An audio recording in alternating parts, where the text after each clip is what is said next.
Good morning, everybody. Hope you and yours are safe and well. It has been quite a week broadcasting from different places that UJA brings me to, including yesterday's conference of Faith Voices and Community Facing Gun Violence in New York. It has been an extraordinary part of this work to organize with colleagues from UJA and the JCRC and the mayor's office to see what we can do to make this world just a little bit better, which feels like I'm channeling so much of the Torah that we share, so much of the learning that we accomplish, so much of the growing that we each and all commit to.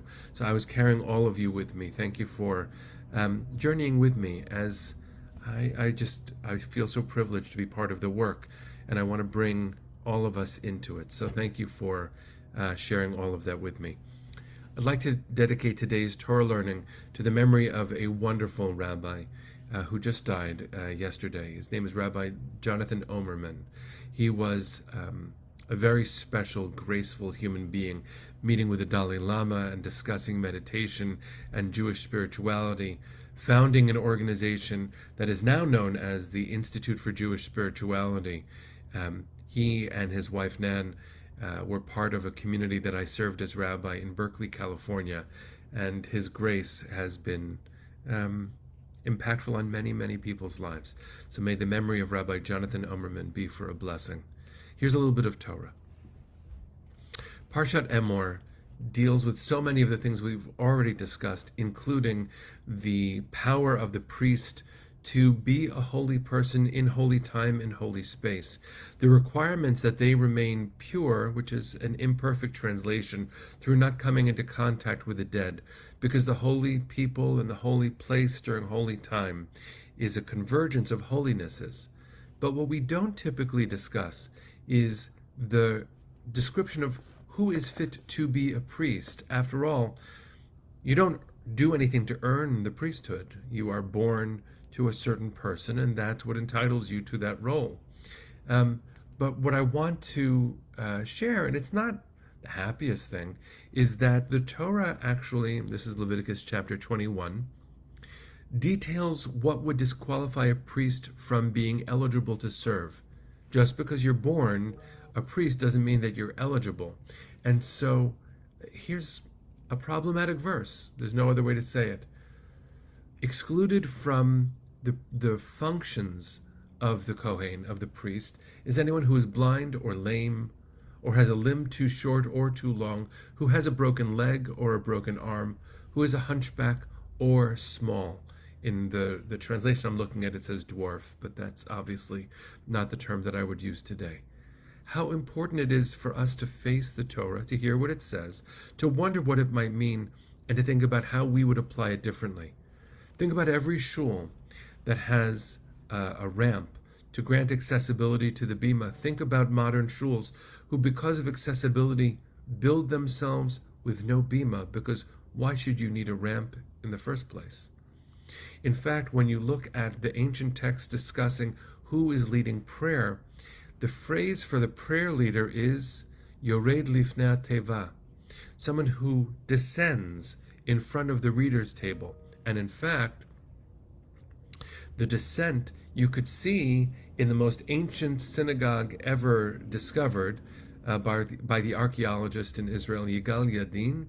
If you go onto Mitzada, the room that has been thought of as the synagogue for that community on the top of Mitzada used to have its ancient descent. There was actually an excavated lower part of the floor where the prayer leader would stand.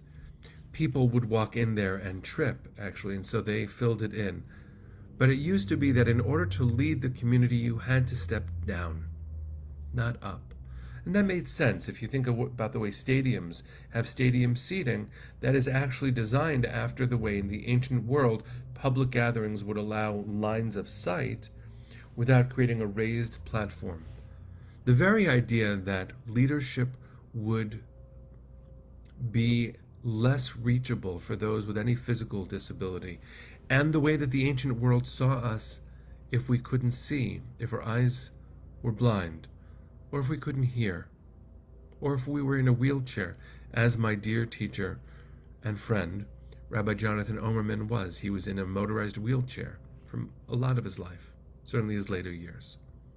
The power of all this is important for us to hold in one hand what inclusion and dignity and equality and equity looks like as we build our community, especially in comparison with the way the Torah describes the physical eligibility of the priest.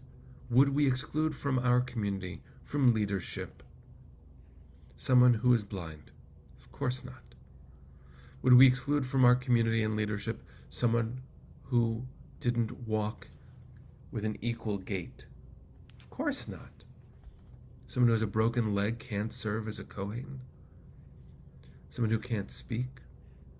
Someone whose back is bent because of scoliosis, or who's born a different size, couldn't be a priest, and in our world, rabbi or president? Of course not. America continues to struggle because there are still buildings that are not accessible. When I and my family were looking for a home, we have a dear friend who has taught us so much, who leads so much of the effort for equality for people with disabilities. His name is Matan Koch, and if you haven't yet learned from Matan, I hope you will. He's about to be honored by an organization called Respectability here in New York, coming up soon. He's a wonderful role model and mensch and very learned. He is in a motorized wheelchair, and that is how he gets around. And so I think about him when I think about my home, because one of our children asked as we were looking for a home, how could we live here? Matan can't get in. And it's because there are a lot of stairs that lead up to our home. Think about what that means when we read this parsha. In a certain sense, the Holy of Holies is God's home. So too, after the destruction of the temple, is every home meant to be God's home. The rabbis say that after the destruction of the temple, your table that you eat on should be like the Mizbeach, the altar. Well, should we ever have an altar placed where someone has no access? And should we ever consider someone disqualified from being home because they're built differently, because God created them differently? Of course not. So when I look at this parsha, when we learn this parsha, of course, holiness.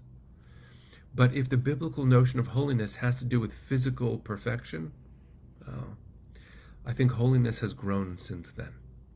May we be blessed to think about constructing our sacred spaces, by which I mean our homes, not only our shuls, not only our office buildings.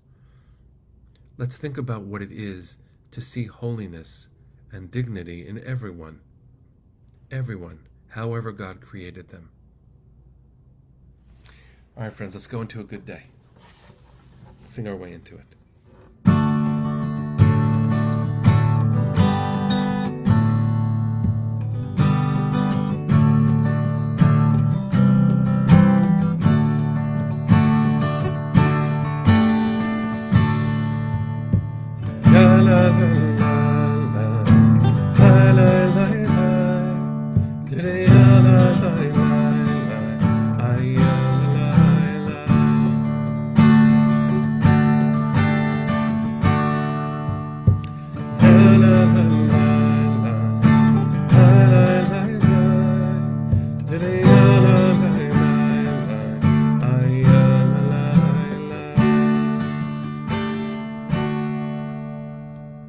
Bless you, friends.